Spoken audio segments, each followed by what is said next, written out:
The Christmas Mystery, the 13th of December. When Joachim woke on the 13th of December, his mother and father were in his room already. Joachim knew that they were as curious as he was to see what was in the Advent calendar. "You get to open it, my lad," said Papa. Joachim sat up and fished out the folded piece of paper. The picture in the calendar showed a rainbow. He sat in bed with Mama on one side of him and Papa on the other. They both leaned over him while Mama read what was on the sheet of paper. The sixth sheep. A little procession was running down the steep mountains in the Alps from the St. Bernard Pass. They spent only half a second in each place, for they were running not just down the steep slopes towards Val d'Aosta in northern Italy, they were speeding down through history too. So, a party of monks who were on their way up from Val d'Aosta one day in June in the year 998 saw them for only a short moment, just as lightning sweeps across the sky, pouring out a flood of light over the landscape for a second or two. "Look!" exclaimed one of the monks. "What?" asked the other. "I thought I saw a strange procession on its way down through the valley. There were people and animals. Behind them all ran a little girl with an angel." The third monk agreed. "I saw them too. It was like a heavenly host." The monk who had seen nothing shook his head in disbelief. "Are you sure that you can stand the thin air up here?" he asked.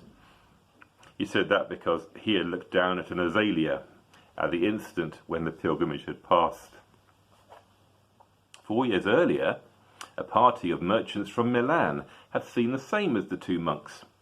That had been a few kilometres further down the valley. The godly throng stopped for a little while to enjoy the view over the beautiful Val d'Aosta. Ethereal pointed up at Mont Blanc and the sharp peak of the Matterhorn. Elizabeth was more interested in studying the Advent calendar she had been given by the governor of Syria. She pointed at opening number 12, where there was a picture of an Advent calendar exactly the same as the one she had in her hand. She turned to Quirinius and asked, "Can I open the doors in the tiny little calendar as well?" Quirinius shook his head. "Unfortunately not. That calendar is sealed with 7 seals. Dixie." "We are such wise men that we can reveal what is inside it, all the same," said Caspar, the first wise man. "Something mysterious is written there, in tiny little letters." "Tell me then," said Elizabeth. "Behind the first door is written Elizabeth," Caspar began. "Behind the second is written Elizabeth, and behind the third, Isabet. Then come Sabet, Abet, Bet, and Et. That's the first 7 doors." "And what then?" said Elizabeth, with a broad smile. Balthazar, the second wise man, replied, "After that come Te, Teb, Teba, Tebas, Tebasi, Tebasil, and Tebasile. Then there are only 10 doors left." "What's behind them?" "Elizabeth, Elizabeth, Isabet, Sabet, Abet, Bet, and Et." "But then there are still 3 doors left," said Elizabeth. Caspar nodded solemnly. "Behind door number 22 is written Roma. Behind door number 23 is written Amor.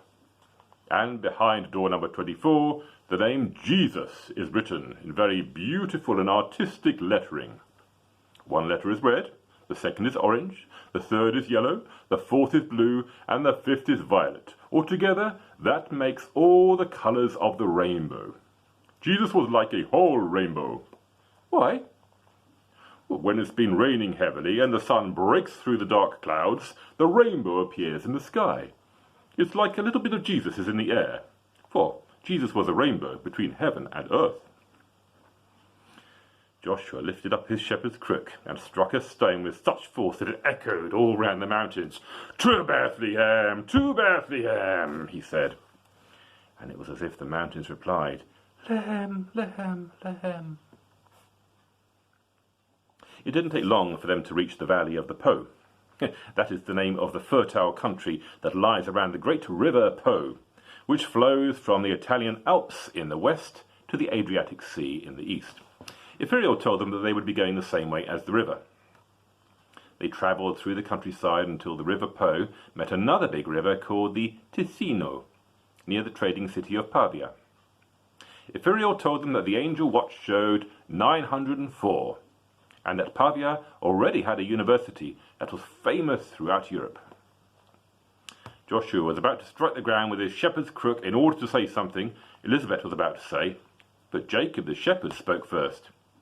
He pointed down to a large raft that was lying by the riverbank and said, "We'll borrow that."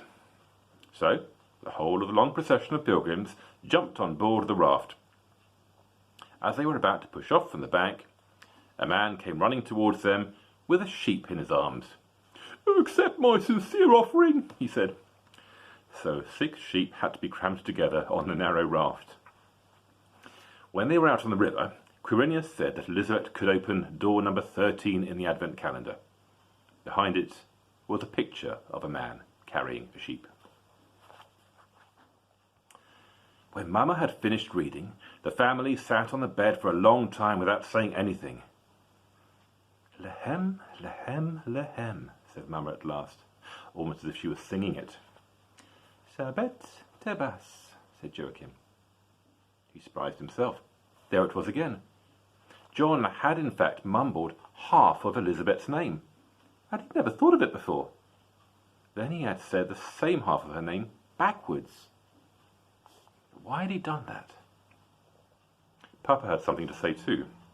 "If only I could find this flower seller, maybe we'd find the answer to how the Advent calendar was made, or why, as far as that goes. I'm curious to find out what makes a grown man sit clipping and gluing and playing with letters in this way."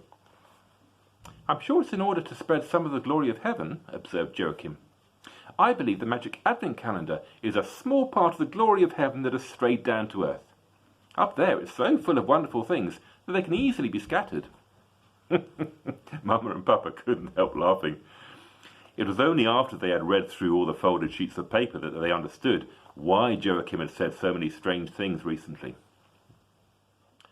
"I'm thinking about the 3 monks in Val d'Aosta," said Mama. Papa and Joachim looked at her. And she said, "Well, we're sitting here, almost like those monks. We have something on our hands, and we don't quite know whether we can believe it." Joachim could no longer manage to keep his meeting with John secret. It was as if this last little secret was exploding inside his head, so it was good to let it out. "John was at the gate one day when I came home from school," he said. "He got our address from the man in the bookshop." "And you didn't tell us?" said Papa. "I didn't think it was important. He only wanted to know who I was." Yes, but what did he tell you?" said Papa impatiently. "He must have said something about the magic Advent calendar." "He said it wasn't Christmas yet. Then he said he'd tell me more about Elizabeth another time." Papa nodded. "I'll drop by the markets again today. I intend to meet this John, even if I have to lasso him." But when he got home again, he could only throw up his arms. "Gone," he said, "as if the earth had swallowed him up." All that afternoon, Joachim repeated 2 names inside himself. Elizabeth de Basile. Elizabeth. One name was like a reflection of the other. But when Joachim looked at himself in the mirror, he saw himself, even though the picture in the mirror was reversed. Could it all be a secret message that the 2 Elizabeths were one and the same person? But Tebasile sounded like a proper name too. Could there be someone called Tebasile as well? That evening, Joachim lay for a long time staring at the ceiling before he could relax.